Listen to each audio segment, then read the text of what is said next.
Aurélie Nathalie, bienvenue sur ma chaîne de mieux-être élémentaire. Alors je suis ravie de vous retrouver pour continuer cette discussion autour des intestins et de notre cerveau. La dernière fois, on a vu qu'on avait la capacité d'interférer avec certains signaux que nous envoie notre cerveau afin de ne pas prendre de risques.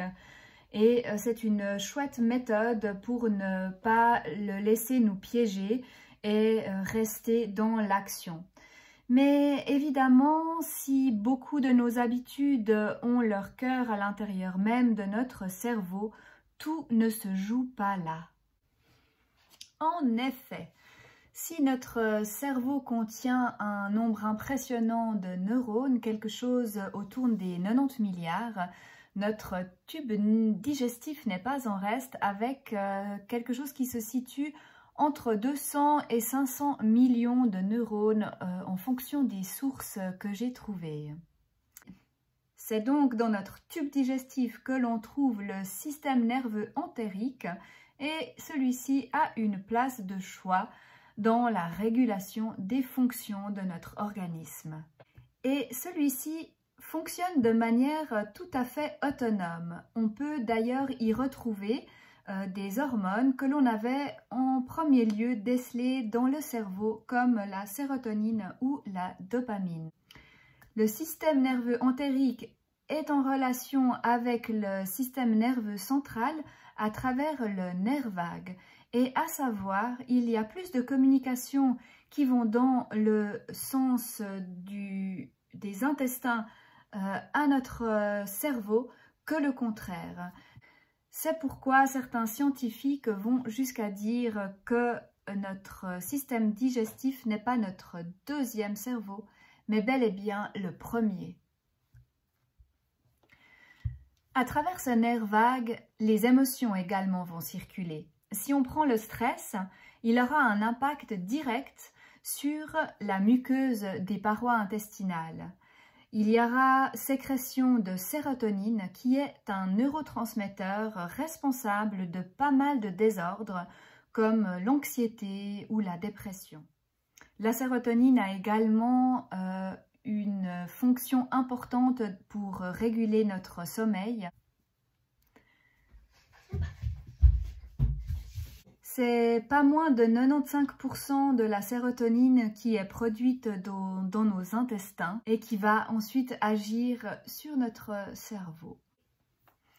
Mais qu'est-ce qui constitue notre microbiote, ce fameux microbiote dont on parle tant? Eh bien, il s'agit de l'ensemble des micro-organismes qui colonisent notre tube digestif. Et ceux-ci sont au nombre de 100 000 milliards, rien que ça. Alors imaginez-vous, nous sommes au fond plus un tas de bactéries ou de micro-organismes qu'un être humain, car nous avons plus de micro-organismes en nous que de cellules humaines. Alors un petit peu d'humilité pour commencer, et ensuite prenons soin de ce petit peuple. Pourquoi ? Parce que près de 90% des maladies que nous connaissons auraient leur origine dans une défaillance ou un déséquilibre de notre microbiote. Et cela, le père de notre médecine occidentale l'avait très bien pressenti, lui qui disait que toute maladie commence dans les intestins. À méditer.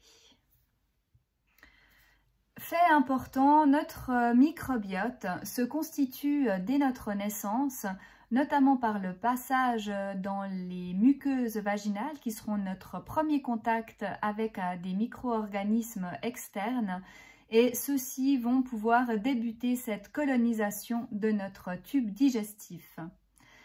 Celui-ci sera à maturité quand nous aurons atteint l'âge de 3 ans. Et nous aurons ainsi notre empreinte digitale, si vous voulez, de notre microbiote.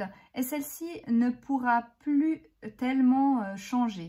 Alors évidemment qu'il va y avoir des variations suivant la nourriture que l'on prend et notre environnement. Mais disons que vous pouvez maintenant travailler sur votre microbiote, mais vous ne pouvez pas le transformer dans sa base. Si vous avez par exemple dû prendre des antibiotiques, vous avez détruit une bonne partie des bactéries et pas seulement celles qui causaient votre maladie, mais également peut-être 70% des bonnes bactéries qui étaient là pour gérer votre équilibre. Donc ce qui est important maintenant, c'est de restaurer cet équilibre afin d'avoir un organisme qui fonctionne au mieux, d'avoir un système immunitaire performant et de, si possible, ne pas broyer du noir et être positif et en pleine forme. Comme je vous l'ai dit, le microbiote est très personnel et donc nous sommes tous différents face à l'alimentation. Néanmoins, je peux quand même vous donner quelques conseils généraux à suivre pour restaurer votre microbiote. Bon, c'est sans rentrer dans les détails, hein, mais alors ce qui est important, c'est d'avoir une consommation importante de légumes et de fruits et choisir des aliments complets, des céréales complètes, du riz complet, des pâtes à base de farine complète, du pain complet. Trouver une alimentation qui soit riche en oméga 3. Le poisson est une bonne source, mais il y a aussi des risques de consommer des métaux lourds, hein, vu que nos océans ne sont pas en très bon état. Donc peut-être mieux vaut privilégier des oméga 3 issus des végétaux. Limiter la consommation de viande et surtout de charcuterie et évidemment aussi réduire au strict minimum les sucres et l'alimentation transformée, industrielle. Et qu'est-ce que vous pouvez faire encore? Limiter aussi votre consommation de sel. Dans la détox que je suis en train de suivre, on en est à la fin de la 3e semaine, nous avons progressivement enlevé également les produits laitiers, toutes les protéines animales et le gluten afin de soulager au mieux notre organisme pour que celui-ci puisse faire une bonne vidange de printemps.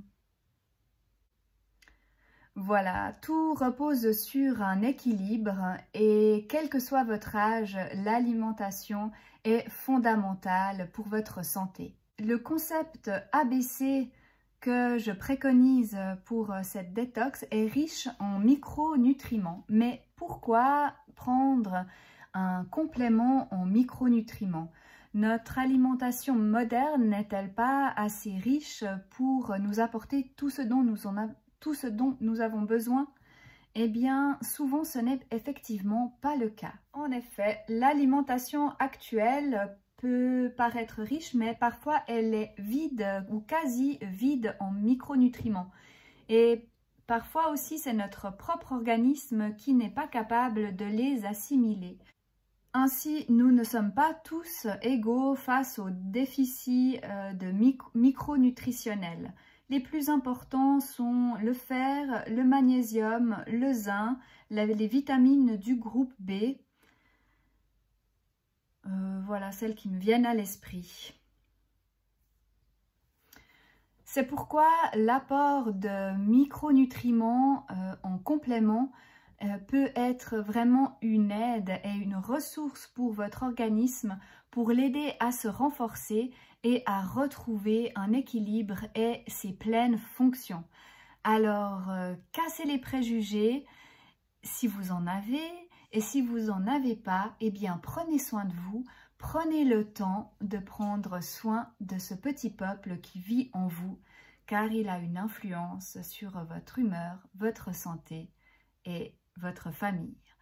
Donc du coup, en ce moment, en période de confinement, on a meilleur temps d'être positif et de ne pas trop se laisser aller à vider le bac à glace et des plaques de chocolat, parce qu'au final, il va y avoir des crises d'hystérie qui seront difficiles à maîtriser.